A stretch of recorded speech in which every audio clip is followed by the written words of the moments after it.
I almost lost my pond to a yoga club with a drone, and I wish I was kidding. It started with a smile and a clipboard, and it ended with federal agents crawling through my grass looking for turtle eggs.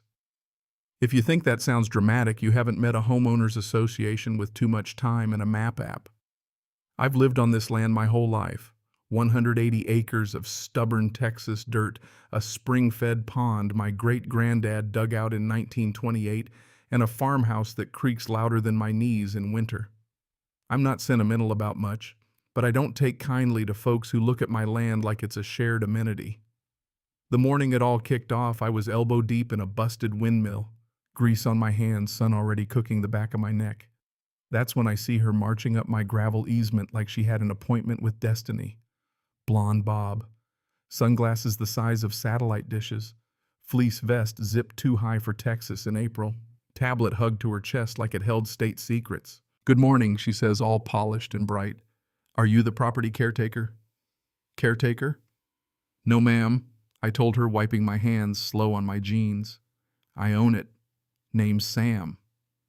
She blinked once, didn't like that answer, then stuck out a hand. "Karen Childers, president of the Silver Timber Ranch Homeowners Association. Silver Timber Ranch. That shiny new development east of me. Big houses, tiny yards, folks who say they're escaping the city while bringing it with them." She launched into it, planned conservation, community, shared green space, pastoral character. I just watched the red clay cake onto her expensive boots. Then she got to the point. "Our residents have noticed your pond falls within the visual corridor of our western walking trail," she said, tapping her tablet. "It really feels like a community lake. We were hoping you'd consider removing the fence and granting weekend access." I let that hang there. "You want my private pond?" "For HOA kayaking low-impact recreation," she corrected, smiling like she was offering me free cake. "That's a hard no." She kept smiling, but her jaw tightened. "It's common in conservation communities to integrate natural features into shared use agreements." "Ma'am," I said, "that pond was dug by my great-grandfather. It's fed by 2 natural streams under my registered water rights. State confirmed. Federal confirmed. That fence is legal. The no trespassing signs are legal. Nobody swims in that pond unless I say so. And I don't." That's when the smile finally slipped. She muttered something about an unofficial grazing easement and community oversight. I laughed. Told her history without paperwork don't mean squat. She walked off in a cloud of dust, and I knew right then she wasn't done. A week later, I got a thick white envelope in my mailbox. Embossed logo, fancy paper, notice of violation and environmental impact concern. They claimed my fence was visually disruptive to their nature corridor, said I was blocking access to a communal natural resource. Suggested corrective actions: remove the fence, install a shared footpath, attend their board meeting to explore easement integration. I laughed so hard I nearly spilled my coffee. Then I emailed it to my attorney, Sarah Jenkins, a woman who once made a judge apologize in open court. She called 10 minutes later. "Sam, this is nonsense. They're fishing for gray areas. They're poking the wrong bear," I said. Turns out, I wasn't the only bear in this story. The next Sunday, I found 3 HOA members inside my southern fence line. Matching vests, clipboard, phone recording. I walked over, slow shotgun resting in my arm, unloaded but persuasive. "You folks need something." They started talking about environmental audits and semi-public corridor space. I pointed at the no trespassing sign 6 feet from their noses. They left. Then came the deputies. Tuesday morning. Hard knock at my door. 2 county deputies standing stiff on my porch. The HOA had filed a complaint claiming I was unlawfully occupying land and waterway reclassified as community access space. Let that sink in. They redrew my boundaries on a computer and tried to evict me from my own land.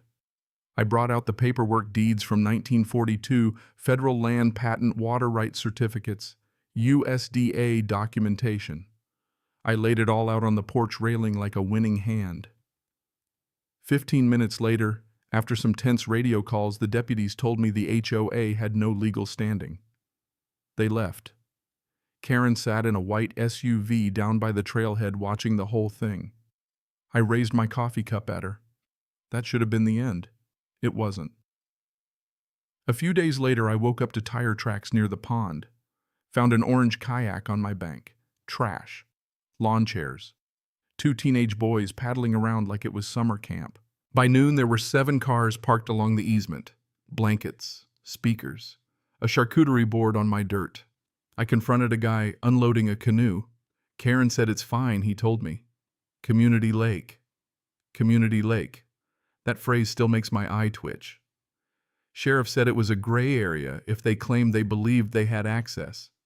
Civil matter, he said. Gray area. That's when I decided to take it higher. I installed more cameras, posted signs in 3 languages. Then I called someone I hadn't spoken to in years, Marcy Ruiz, at the Bureau of Land Management. She picked up and said, "Sam Ratliff, you stirring dust again?" "Not yet," I told her. "But I'm close." I sent her everything. Deeds maps, security footage, evidence of erosion and habitat damage. 2 days later, I got a call from Agent Thomas Baird with the U.S. Fish and Wildlife Service. Turns out, my pond sits along a designated habitat corridor. Migratory birds, soft-shell turtles, protected species. Unauthorized activity, federal violation. You could have knocked me over with a feather. Tuesday afternoon, 3 government SUVs rolled up my drive. Agents in khakis took soil samples, documented crushed vegetation, photographed a trampled turtle nest. By evening, Agent Baird handed me a report thick with federal letterhead. "You have clear water rights," he said, "and your property is well outside HOA jurisdiction. We've also documented violations of the Migratory Bird Treaty Act." Then he dropped the twist. The HOA board voted to include your pond in their updated charter and submitted it to the county. They tried to file paperwork claiming my pond. That's forgery. Karen didn't just trespass. She forged land boundaries and filed them. I felt something shift inside me, then not anger, clarity. This wasn't about kayaks anymore. It was about entitlement. By Thursday, federal boundary markers ringed my pond. Official notices stapled to cedar posts. New signs warning of federal penalties. Karen didn't take it well. She showed up with residents, lawn chairs, a drone overhead, started shouting about environmental greed. Then she sent in 2 teenagers with inner tubes. Motion sensor beeped. Within minutes, Agent Baird pulled up with enforcement officers. "Ma'am," he said, calm as Sunday morning, "you are in violation of federal order." She tried to argue. They issued citations. Crowds scattered. That night, she hand-delivered a new HOA declaration announcing peaceful protest use of shared natural space. It listed kayaking, meditation, sunset, wine gatherings. I laughed for 5 minutes straight. Forwarded it to the feds. Saturday morning, I woke to chanting. Chanting. Tents lined my southeast bank. Dream catchers hanging from trees. A woman in tie-dye leading guided meditation about reclaiming natural spaces. Someone burning sage near a turtle nest.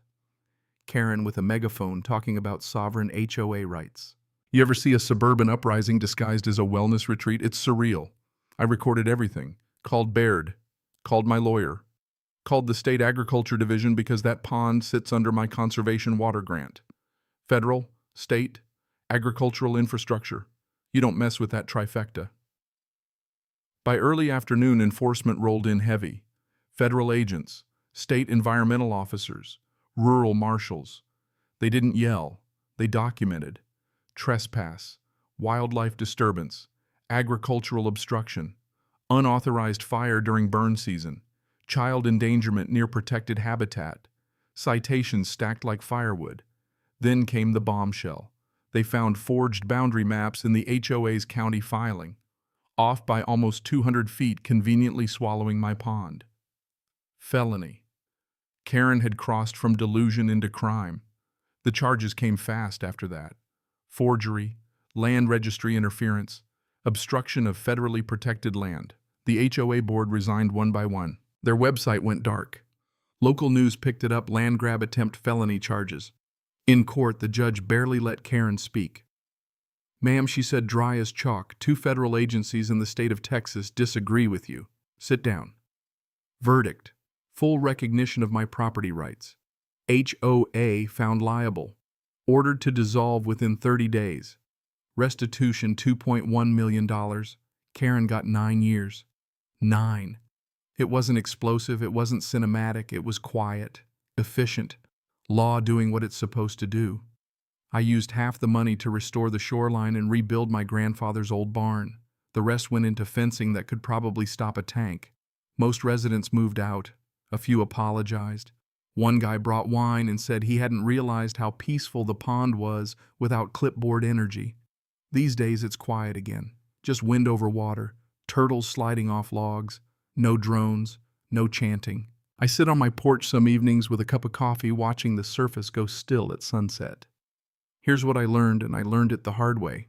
When someone tries to turn your home into a brochure, they'll dress it up in words like community and access and shared good. Sounds harmless, almost noble. But entitlement grows fast in groups. And if you don't draw your line early, someone else will draw it for you. I didn't win because I yelled louder. I won because I had paperwork, because I stood my ground, because I called the right people when it stopped being neighborly and started being illegal.